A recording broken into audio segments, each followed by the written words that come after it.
Proverbe 24. Ne porte pas envie aux hommes méchants et ne désire pas être avec eux, car leur cœur médite la ruine et leurs lèvres parlent d'iniquité.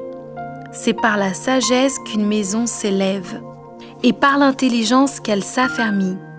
C'est par la science que les chambres se remplissent de tous les biens précieux et agréables. Un homme sage est plein de force, et celui qui a de la science affermit sa vigueur. Car tu feras la guerre avec prudence, et le salut est dans le grand nombre des conseillers. La sagesse est trop élevée pour l'insensé. Il n'ouvrira pas la bouche à la porte.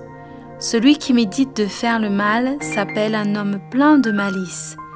La pensée de la folie n'est que péché, et le moqueur est en abomination parmi les hommes. Si tu faiblis au jour de la détresse, ta force n'est que détresse. Délivre ceux qu'on traîne à la mort, ceux qu'on va égorger, sauve-les.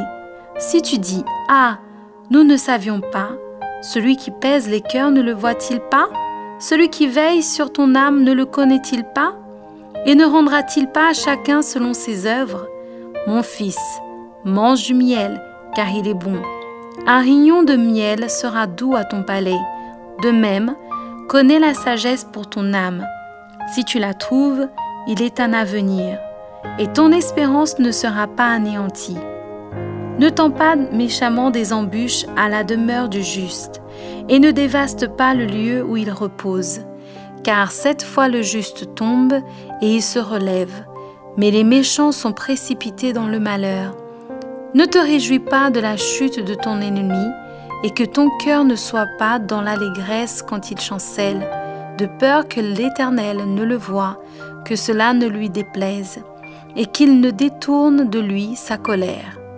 Ne t'irrite pas à cause de ceux qui font le mal, ne porte pas envie aux méchants, car il n'y a point d'avenir pour celui qui fait le mal. La lampe des méchants s'éteint. Mon fils, crains l'Éternel et le roi.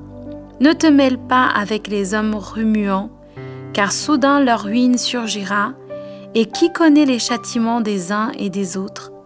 Voici encore ce qui vient des sages. Il n'est pas bon, dans les jugements, d'avoir égard aux personnes. Celui qui dit aux méchants, « Tu es juste », les peuples le maudissent, les nations le maudissent. Mais ceux qui le châtient s'en trouvent bien, et le bonheur vient sur eux comme une bénédiction. Il baise les lèvres, celui qui répond par des paroles justes. Soigne tes affaires au dehors, mets ton champ en état, puis tu bâtiras ta maison. Ne témoigne pas à la légère contre ton prochain. Voudras-tu tromper par tes lèvres? Ne dis pas, je lui ferai comme il m'a fait. Je rendrai à chacun selon ses œuvres. J'ai passé près du champ d'un paresseux, et près de la vigne d'un homme dépourvu de sens. Et voici, les épines y croissaient partout, les rances en couvraient la surface, et le mur des pierres était écroulé. J'ai regardé attentivement, et j'ai tiré instruction de ce que j'ai vu. Un peu de sommeil, un peu de sommeil, un peu d'assoupissement, un peu croiser les mains pour dormir. Et la pauvreté te surprendra comme un rôdeur, et la disette comme un homme en armes.